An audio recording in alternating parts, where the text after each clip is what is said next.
Special అనమాట. So, Ramzan పండగకి మాసం మొత్తం చేసుకునే రకరకాల స్వీట్స్ చేసుకుంటూ ఉంటారు కదా! సో, వాటిలో 2 రకాలైతే నేను మీకు చేసి చూయిద్దాం అనుకుంటున్నానండి. ఈ 2 చాలా చాలా ఈజీ అనమాట. అండ్ చాలా హెల్తీ కూడా. మనకి ఎంతో టైం కూడా పట్టదండి. ఒక్కోదానికి ఒక 5 మినిట్స్ అంతే అండి. అంతకు మించి ఎక్కువ టైం అయితే పట్టదు. ఈ రెండిటికి కావాల్సిన మెయిన్ ఇంగ్రీడియంట్స్ అయితే నేను ఇప్పుడు మీకు చూయించబోతున్నాను. బాదము, జీడిపప్పు, బెల్లము ఇవన్నీ సన్నగా తరిగి పెట్టుకున్నాను. కోకోనట్ కూడా అలా సన్నగా తరిగి పెట్టుకున్నాను. రంజాన్ మాసంలో దొరికే ఈ సన్నని సేమియా ఉంటుంది కదా! సో, అదైతే తీసుకున్నాననమాట. సో, మనం ఒక 2 టేబుల్ స్పూన్స్ వరకు నెయ్యి తీసుకొని, కొంచెం నెయ్యి ఎక్కువే పడుతుంది. హాఫ్ కప్పు దాకా తీసుకున్నాను. అందులో మనం తరిగిన కోకోనట్ పౌడర్ని వేసి ఇలా వేయించుకుంటూ మనం కట్ చేసి పెట్టుకున్న అన్ని ఇంగ్రీడియంట్స్ ఒక్కొక్కటి ఇందులో అయితే యాడ్ చేస్తున్నానండి.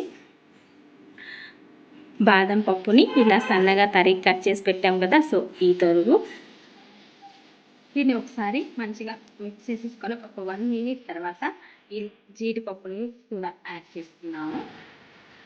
ఇది కూడా ఒకసారి మంచిగా మిక్స్ చేసేసుకొని మనం ఎండు ఖర్జూరం ఉంటాయి కదండి, అవి ఇలా సన్నగా పొడవుగా అయితే కట్ చేసుకున్నాను. అవి కూడా యాడ్ చేస్తున్నాను అనమాట. ఇవి కూడా మొత్తం మంచిగా బ్రౌన్ కలర్ వచ్చేలాగా అయితే వేయించుకోవాలి మనం. మంచి కలర్ వస్తుంది. సిమ్లో పెట్టి వేయించుకుంటే మంచి కలర్ వస్తుందండి. హైలో పెట్టి వేయించుకుంటే వెంటనే కలర్ వస్తుంది కానీ అదొక స్మెల్ లాగా ఉంటుంది. సో, అందుకనేసి నేనైతే సిమ్లో పెట్టి వేయించాను. చూసారు కదా, మంచి కలర్ అయితే వచ్చింది. మనం ఫుడ్ కలర్స్ ఏం యాడ్ చేయకుండా మంచి చక్కని కలర్ అయితే వచ్చింది. ఇదంతా అయితే నేను ఒక బౌల్లోకి తీసేసుకుంటున్నాను.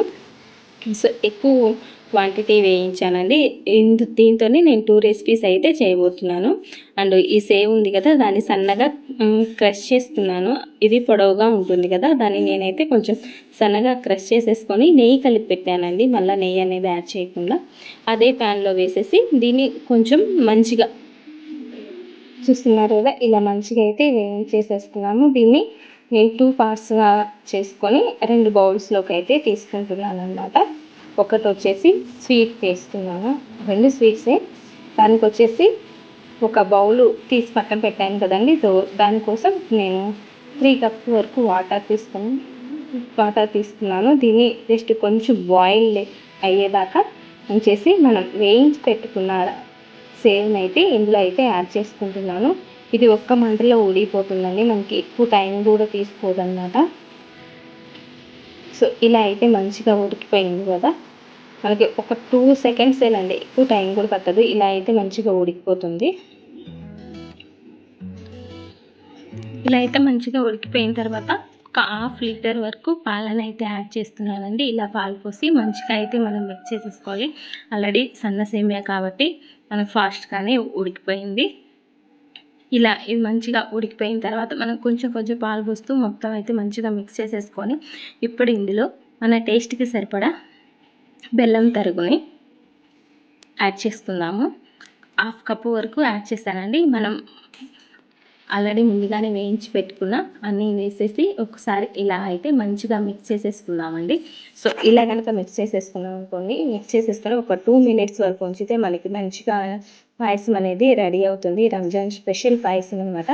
సో, మీరు కూడా ఒకసారి ఇంట్లో అయితే ట్రై చేయండి. దీంట్లో ఇంకొన్ని ఎందుకు బ్లాక్ కలర్ కిస్మిస్ ఉంటాయి కదా, సో అవైతే యాడ్ చేసుకున్నాను. ఇలా కొన్ని అయితే మనకి ఇలా చిక్కబడిపోతుంది అనమాట సేమియా కాబట్టి.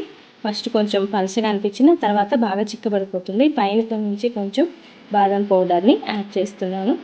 బాదం అండ్ జీడిపప్పు పౌడర్ లాగా చేసి ఇలా యాడ్ చేస్తున్నాను. అండ్ వేయించిన ఈ కొబ్బరి తురుమును కూడా ఇంకొంచెం పైనుంచి అలా డెకరేషన్గా కనిపించడం కోసం అనేసి ఇలా అయితే యాడ్ చేశానండి. లుకింగ్ కూడా చాలా చాలా బాగుంది కదా. సో, రంజాన్ స్పెషల్ పాయసం మీరు కూడా ఒకసారి ఇంట్లో ట్రై చేసి నా కామెంట్ బాక్స్లో కమెంట్ పెట్టడం మాత్రం అసలు మర్చిపోవద్దు.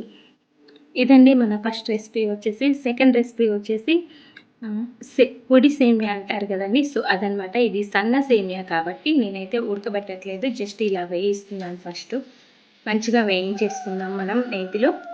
చక్కగా అయితే వేగిపోయింది. దీన్ని అయితే నేను ఒక బౌల్లోకి తీసుకుంటున్నాను. సో, ఇలా వేయించినంత ఒక బౌల్లోకి అయితే తీసి పక్కన పెట్టేసుకుంటున్నాను. దీన్ని నార్మల్గా అయితే ఉడకబెట్టి దాన్ని ఆరబెడతారనమాట. మనం నూడిల్స్ ఎలా చేసుకుంటామో అలాగా.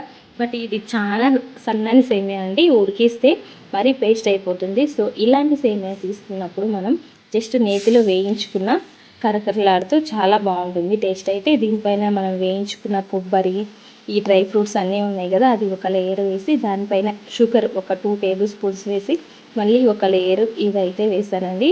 టేస్ట్ అయితే చాలా చాలా బాగుంది. అదే టేస్ట్ లాగా ఉంది, బట్ అదైతే కొంచెం మెత్తగా తగులుతుంది. ఇదైతే క్రంచీగా స్వీట్గా అండ్ డ్రై ఫ్రూట్స్ తగులుతూ చాలా బాగుంటుంది. డ్రై ఫ్రూట్స్ మన ఇష్టం అండి, మన దగ్గర ఏమున్నా యాడ్ చేసుకోవచ్చు. ఇలా కూడా టేస్ట్ అయితే చాలా బాగుందనమాట. సో మీరు కూడా ఒకసారి ఇంట్లో ట్రై చేసి నా కమెంట్ బాక్స్లో కమెంట్ పెట్టడం మాత్రం అస్సలు మర్చిపోవద్దు. ఇదండి ఈరోజు మన 2 రెసిపీస్ వచ్చేసి. మీ అందరికీ నచ్చిందని అనుకుంటున్నాను. మీ అందరికీ కనుక నచ్చినట్టయితే లైక్ చేయండి, షేర్ చేయండి అండ్ కమెంట్ చేయండి. ఫస్ట్ టైం కనుక చూస్తున్నట్లయితే సబ్స్క్రైబ్ మాత్రం అస్సలు మర్చిపోవద్దు. వన్స్ అగైన్ అందరికీ రంజాన్ శుభాకాంక్షలు అండి. Thank you for watching video. Bye.